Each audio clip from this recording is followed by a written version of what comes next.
Hello, menacing maddlers. And thank you to JW for that malt mention, because we always have a malt mention, malt mix, before we have a malt whisky review, or any review of any quality spirits, which is what this channel that you've arrived at is all about. I'm Ralphie, this is the Bothy, we're talking whisky and other quality spirits, but in this particular edition, Ralphie Review 891, specifically Knockando 12-year-old. Right, I shall pour a glass, smell it, taste it, tell you all about it.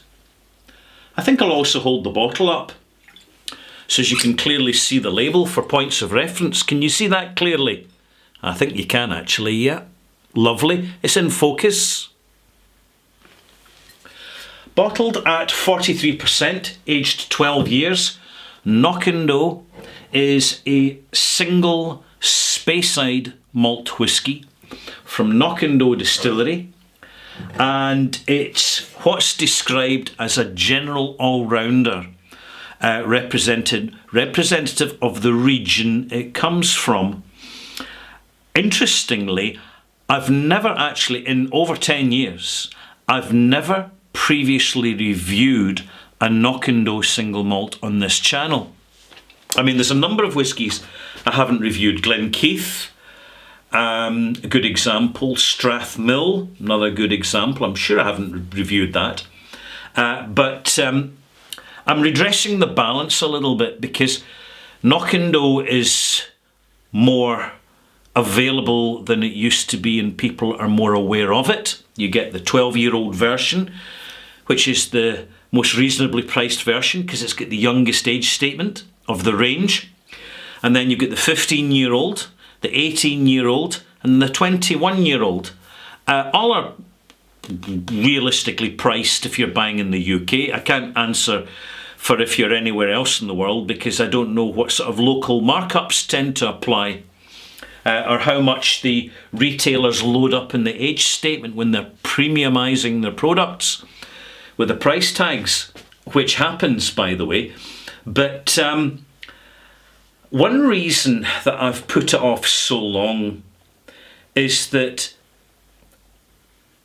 I've just had a negative connection with Knockando, which goes back to 1994, in which there was allegedly, and by the way, notice the word I'm using, allegedly, because when it comes to official information from many channels about whisky, what you're told, you have to be prepared to be updated about it later on. And even though it's from relatively orthodox established channels, the facts you get from the whisky industry are often no more than official opinions, and they don't have solid foundations and facts.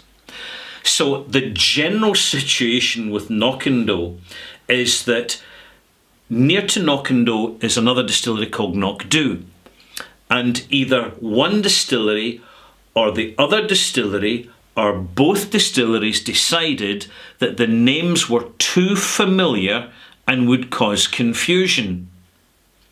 So one distillery had to change its name, and that distillery is now recognised by the brand name Anok. And I have to say, being dispassionate about it, Anok is consistently, in my opinion, a better prepared whisky than Knockando. It's bottled at more frequently at an integrity standard of 46% natural colour and unchill filtered. And the prices for that better quality presentation are pretty good in the UK. And for that reason, I've always kind of felt that I'm taking sides here a wee bit, and I've gone on the side of Anok. As far as I'm aware, right, again, choosing my words carefully, it was Knockando who didn't want Knockdhu to be using the Knockdhu name, but someone else might tell you that in fact the new owners in taking over the distillery in Knockdhu in 1994 are the ones that instigated the change. To be honest, it's all slightly fuzzy, and as I've just mentioned, when you get official fact checker information, do take it with a pinch of salt, even from the most seasoned of commentators, because I've noticed a few times historically that facts, so-called facts, have just been popped out into the whisky world, and they're basically just a soundbite from a marketing team, but they've been accepted as the truth. Back to the whisky. It's had plenty of time to open up in the glass, a little bit of air into it, and what are we getting in the nose? Unpeated, fresh, slightly citrusy, grainy cereal, malted barley, fresh fruit notes. Relatively simple, not as simple as the previous whisky I reviewed in Ralphie Review 890 just past, called Devon. That was simpler than this. This is a step up in complexity, but this is still a relatively simple single malt whisky, and ideal for people who want their whisky with ice in a Rob Roy cocktail or any other cocktail, and they want a single malt to be used. It's ideal for that. And also ideal for people who are nervous about their first single malt whisky and don't want to be brutalised with a glass of Laphroaig. Give it a bit of time. As I mentioned before, minute in the glass for each year in the cask. So about 10 minutes later, 10 to 15 minutes, you will notice that the cereal note starts to become a bit more complex. In fairness to Knockdhu, it does develop quite successfully in the glass. It doesn't remain as simple as the first pour, and that which is quite refreshing. Very sweet and sour. Totally sweet and sour. These sensations dominate the arrival, development, and a slightly gingery, slightly sweet and sour finish. I'm going to add a drop of water just to highlight this is bottled at 43%. That helps. 46% would be better, but 43% is a good start. I've only added about 1 millilitre of water. 5 millilitres, 5 centilitres, sorry, 1 centilitre of water. So I'm not adding much to this, it doesn't need much.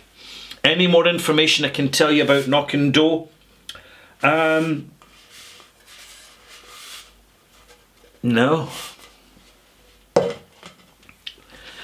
It, unfortunately, in the whole wider scheme of things, it's a relatively anonymous distillery.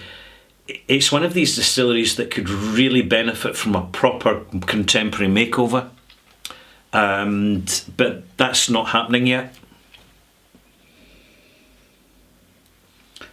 This is chill filtered, but in fairness, if you look at the colour, you'll notice that it isn't particularly caramelised. If any has been put in at all. There we go. I'm just having a quick glance over the label in case I missed that unchill filtered statement, but no, it's not there because it's definitely happened. So we're coming back to this again, bit in the nose, softer, creamier, more biscuity, shortbread biscuits, good quality ones like the ones Dean's make, which are better quality than Walker's, in my opinion, if you're into your shortbread. Slightly more lemony, a little bit of fresh fruit citrus going on, slight grapefruit, hints of pineapple in the background.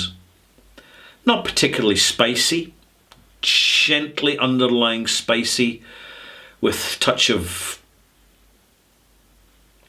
soft cinnamon and what's that one that you get, used to be very valuable. Nutmeg. I knew I'd get there. Yeah, there's a wee touch of nutmeg in there. It's quite pleasant. Gives a little bit of identity to this. Taste-wise,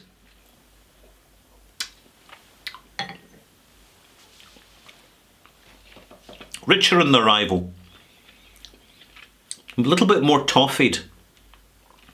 The flavour actually grows with the addition of a small amount of water. Quite fresh and crisp. The cask influence has been understated. There's a touch of oak in the background, but it never imposes too much. It certainly doesn't provide a cask overcoat. And so I would say that's a credit to this single malt. The finish, the development of the finish remains kind of fairly short-lived. So it's a 12-year-old single malt behaving more like a 9 or 8-year-old in terms of form. But the development has got a little bit more crispness, vanilla, toffee when you've added some water. The finish, again, you've got a little gingeriness. Doesn't really hang about that long. I would say just a perfectly competent, decent, capable, available jobbing whisky in which in the UK the prices are really quite accessible. What am I going to give this for a malt mark?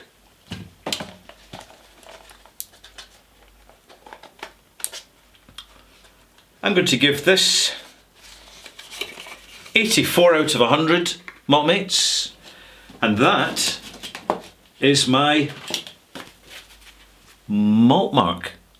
There you go. If you pop back shortly for Ralphie Review 891 extras, I shall be talking a bit more about attitudes in the Scotch whisky industry as regards names and possession of names, challenges to names, infringements of names, because what you'll find is the more you get into the whisky scene, the more you find these pop up as a topic of conversation. So I want you to be informed about them before someone with the very best of intentions starts to sort of kind of load you up with their prejudices. See you soon, malt mates. Bye.